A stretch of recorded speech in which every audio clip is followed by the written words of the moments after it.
One man who was very happy on Saturday night, of course, one of Miesha Tate's coaches, Robert Follis. He was in her corner. He was in attendance. Can't wait to talk to him about the big win and more. He joins us right now on the phone. Robert, how are you? Doing great this morning. Doing great. Finally got a good night's sleep, so feeling fresh today. Did you lose your voice?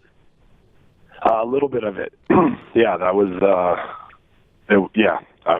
for sure. I haven't screamed out loud that many times for a while. It was an intense experience.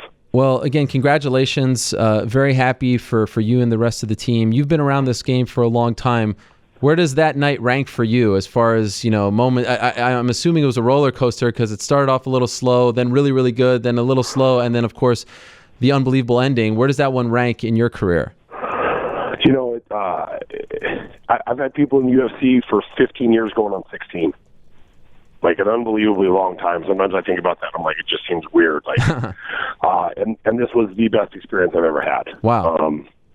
It was the most invested I've been with a fighter. I mean, we poured so much since we started working together, and we started off on a very bittersweet note. Our first fight together was a loss, and then since then we've gone on undefeated. And part of it is I've known Miesha for years, since she was a teenager. I met her when they were coming in cross training. Her gym would come in cross train with our gym up in Oregon. So we've had a relationship prior to, and we've grown to be very good friends. Her, Brian, my girlfriend, and then we hang out, we do dinner. I mean, it's more than just an athlete. She's become a very dear friend. So it was extra special in that regard. Your first fight with her was UFC 168, correct? I don't remember numbers very well. It was when we fought for the title against Ronda. Yeah, so that was UFC 168. Do you recall how heartbroken she was in the I mean, we know what we saw in the cage at the press conference. She handled it well, but it was obviously killing her inside. This was a very big fight for her, and we know about the rivalry. But behind the scenes, I mean, that's what I keep thinking about, like how she rebounded from that and has not lost since. What was it like behind the scenes, backstage with her, as she was trying to process that loss? Miesha is truly a professional fighter. There's a lot of people who can fight, and then there are people who are fighters. And I think, a loss at that level for anybody. I mean, any night you have a loss in a fight, I don't care if it's an amateur fight, there's a devastation that goes with it. Obviously, as those stakes go up, the money goes up, the notoriety, especially with a rivalry, there's an impact. And to say that it didn't affect her would be silly. But there's a difference between being affected by something and being infected by something. And I feel like she took it in stride. She put it in context for what it was and said, I'm not done, and I'm going to make another run for it, and let's get to work. And that speaks volumes for her professionalism and her ability to put things in perspective that, while it was sad, the word devastation for me, it's like, those are reserved for bigger things. Yeah. Losses in family, serious injuries, those are devastating things. Losing a big fight, we throw that term out, but to me, it isn't fitting. Fair. Very fair. It's intense. It's very, it is a bummer. It's a sad thing, but devastation. Now, that what she found out about Brian's nephew getting hit in the head in a logging accident. That's devastation. Yeah. No. So I feel like she has a great ability to put things in context for what were happening. Deal with it appropriately, took some time off, and then said, hey, we're not done. We did a great job. We've made improvements, and I like what we have going, and let's get back to work. And that's what we've done. That is a great point, and I think you having that perspective is a huge, huge chip in her favor. That's fantastic stuff. But let me ask you this. When she didn't get the title fight over the summer, and she was talking about retirement, was that a real thing, or was that her kind of, sort of negotiating in public? Because again, if you're that close, if you're considering walking away, and now here you are a couple months later as champion, that's an amazing swing of emotions.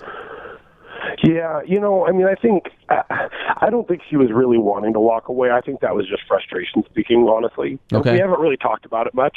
Like there's things that I delve into if I feel like they're important to, but when that happened, I just kind of thought, let's see what happens. I don't think that was really what was on her mind. I think that was just, being told, hey, you're going to fight for the title, and then not even getting a call from your employer and saying, hey, we've had to change things up, like finding out, through third-party sources that changed. And I think that frustration led to her feeling like, what am I even doing here then if this is what's going to go on and I don't have this kind of control, these things kind of can happen to me.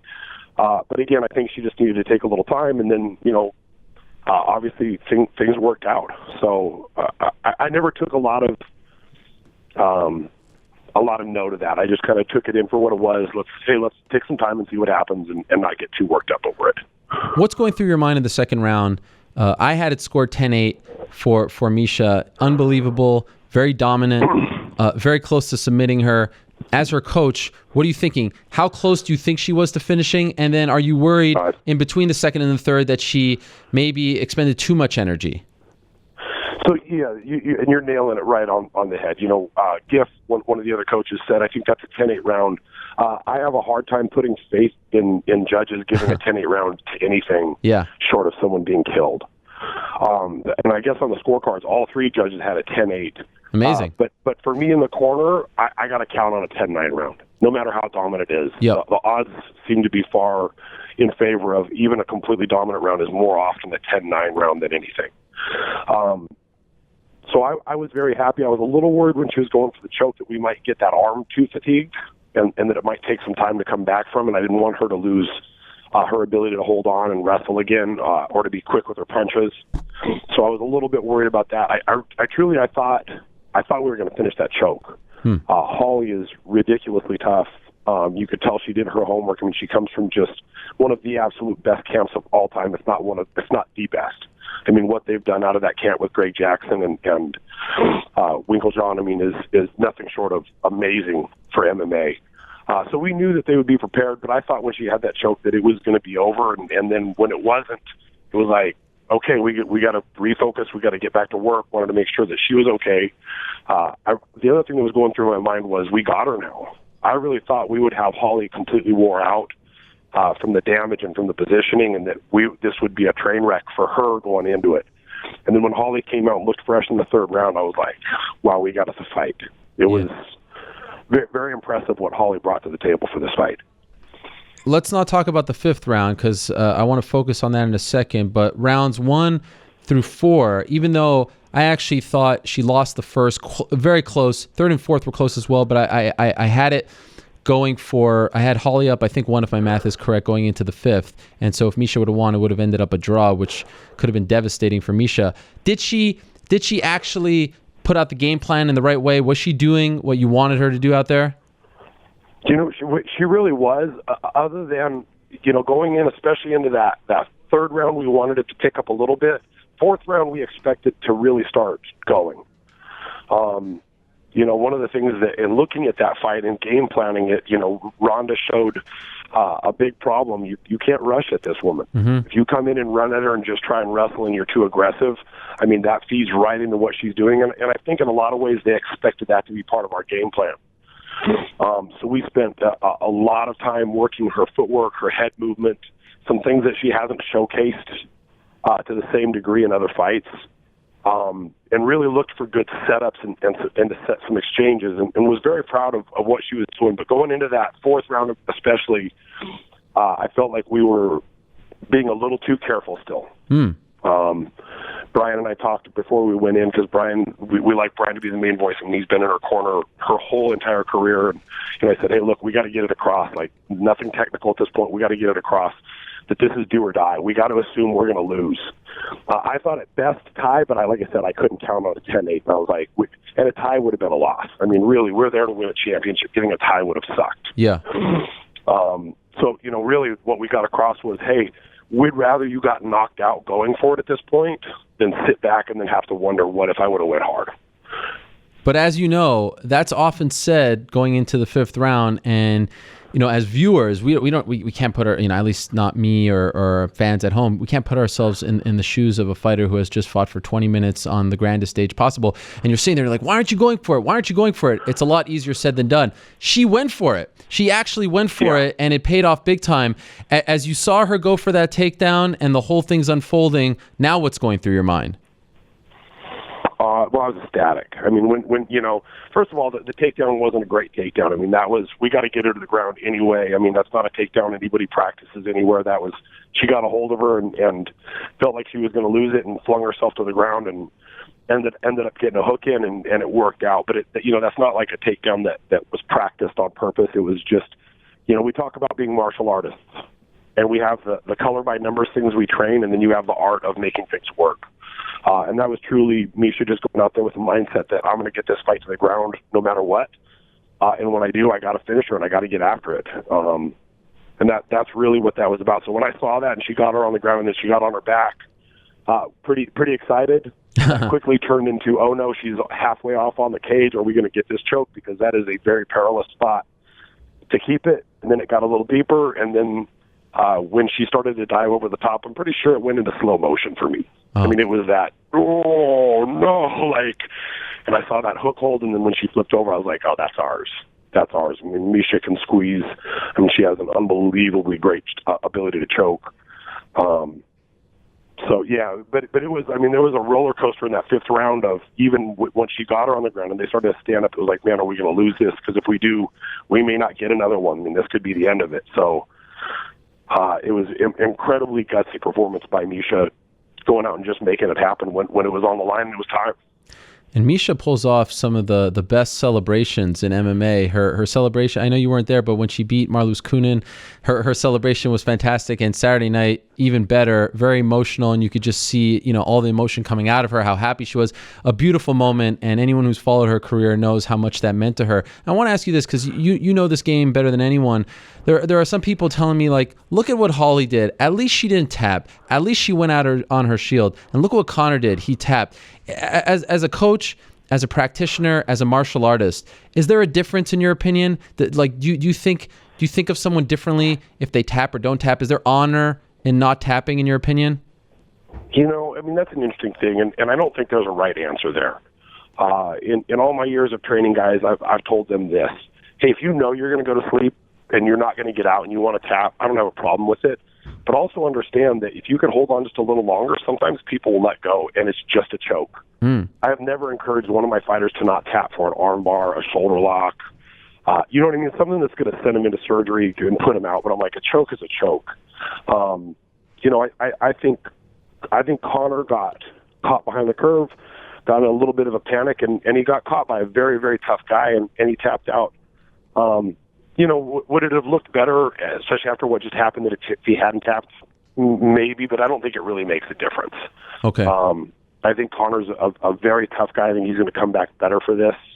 That's a whole other subject, But I don't look less at Conor for having tapped at that point. I mean, I don't think he was getting out, and I think he knew it. Could he have held on? Could he have passed out? Doesn't really matter. I don't think so. Forgive me for prying here, but I noticed in the post-fight press conference that Miesha said that Brian Caraway was her head coach for this fight. Did something change in this camp? Here's an interesting thing. I was brought on as an add-on to this, and putting my name out there as head coach, and I'm not really big into titles. I'm about what needs to get done. Right. Titles don't really matter to me. I didn't get into this sport to be a name or to have a title in a corner. I've always said, hey, if someone else can better communicate to a fighter, they should be the one talking. This is always about how do we get the best performance out of an athlete. Brian has been with Miesha since the absolute beginning of her career. I mean, the very first day she stepped in from wrestling into grappling, Brian was the first person that taught her a move. He has been at every one of her fights. He has been the main person that has developed her. He got her to a world title in Strikeforce. And then they happened to be in Vegas. They knew me. They knew my style. And they came to me and we sat down and talked and asked me to be in the mix. And the title in a lot of ways of being the head coach, too, like I said, it just gets silly. Like, we have three coaches that all play equal parts and that playoff. But Brian has always been one of the most important pieces of the camp, if not the most important piece. And I think the reason for sometimes just saying, hey, can we call you head coach on this, was because of all the haters for Brian. People were saying even after they'd won a championship, oh, Brian's holding her back. Brian is one of the best coaches and teachers in mixed martial arts that I've had the pleasure of working with. Wow. He is truly phenomenal. And I was very happy that she put his name out there and gave him kudos, because I say it all the time.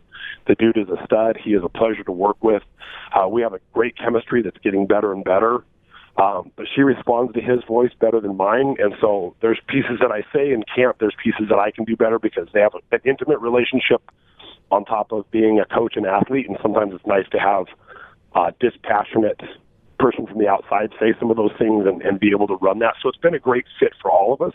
But truly, Brian's been the guy that's got her here and deserves that credit. Wow. That is a beautiful thing. I appreciate that honesty. Okay, so here's the final thing. It's the $1 million question, or the $64 million question, or the $1 billion question. What do you think she does next? Do they wait for Ronda to come back? Now this third fight is so fascinating with her as champion and their rivalry and all that. Do you think she'll fight an Amanda Nunes? What do you think happens, and what do you want to happen? What do I think is going to happen? Then this sport's so crazy. I mean, we went from having a title fight to not having it. Right. Will Ronda be ready? Is she going to be busy doing a movie? Does she really want it right now? Do they want a rematch with Holly? Do they think that's marketable enough? Do they want to put Amanda Nunes in and try and bring, see if Miesha can get a little streak going and build up a story to get going on that? So much of this sport has to do with who's best, and so much of it has to do with what's marketable. And so, we trust that, one, now we got the belt, we're fighting someone. Yeah. And it's for the title. So for us, we're really kind of looking at it, hey, we think we're ready for a fight, a rematch with Ronda. When we thought we were ready prior, we were looking forward to that. We've been preparing, we've been working on growth, and we think we've got what it takes to win that fight. After this fight with Holly, I think we'll do even better next time. And I'm sure they'll make adjustments, but if we fight her again, I think now we understand what her game is and how it works. And I think we could make some adjustments and be even more aggressive in there and pull that off. But I think Amanda Nunes is looking very tough, and if we got a chance to fight her, we'd be happy about that too. So, for me, once you get the belt, it's kind of irrelative. You got to fight who gets put in front of you, and I really think that Miesha has the ability to beat any one of those three, and we'd be happy to see any of them come up. As her coach, if they say to Miesha, we want you to wait until November when Ronda is ready, done filming movies and whatnot, would you be okay with that, or do you think that's too long to wait after a win like this? I'd rather not wait. Okay. Personally. We may or may not have a say in that. But personally, they wanted Holly to wait, and there's going to be, there's always that second guessing. People, look, you should have waited, but I love Holly's spirit. I have the most respect for her and her camp. And she said it hey, I'm here to fight. I want to fight the best, and I want to get out there. And I think Miesha really feels the same way. It's hey, we got the belt, and let's take a little time off and enjoy and go do some media. And then let's get back to work and go get back in that cage. I think there's a piece of inactivity that most fighters would agree. The longer you sit out, it's not good. Yep. It's hard to stay motivated for a fighter who's used to having a competition to prepare for. So me personally, I would love to see her get a fight on 200. Hey, let's line that up. Let's put Amanda Nunes in there. She wants it. We want it. If Holly's ready, let's go do that. And that's just me as a coach. We have a management team. Obviously, there's a guy named Dana White who has a huge say in this. Yes. And so really, if you ask, my opinion is, I would love to see her fight. But we'll just have to, again, wait and see what actually happens. Well, first things first, and most importantly right now, enjoy the victory. Again, congratulations. So very happy for you guys. I know it's been a crazy time this last, 36 hours or so, so I really appreciate you coming on and recapping it all, digesting it all. It was such a pleasure to watch in person. So again, congratulations to you guys. Absolutely. Enjoy it. No, thank you very much. It is. It's like I said, it's a highlight of my career. Beautiful. Just an amazing thing, and to do it with such dear friends, people that not just fight and train with, but that are just, like family now. And it was an amazing thing to go out and experience and be a part of and to pull off that win. Thank you, Robert. Enjoy it. Thank you very much. Take care. All right, there he is, Robert Follis, coach, not head coach this time for Miesha Tate, but great stuff from him. Great perspective on the journey that Miesha Tate had to take to get to this point and now become UFC champion.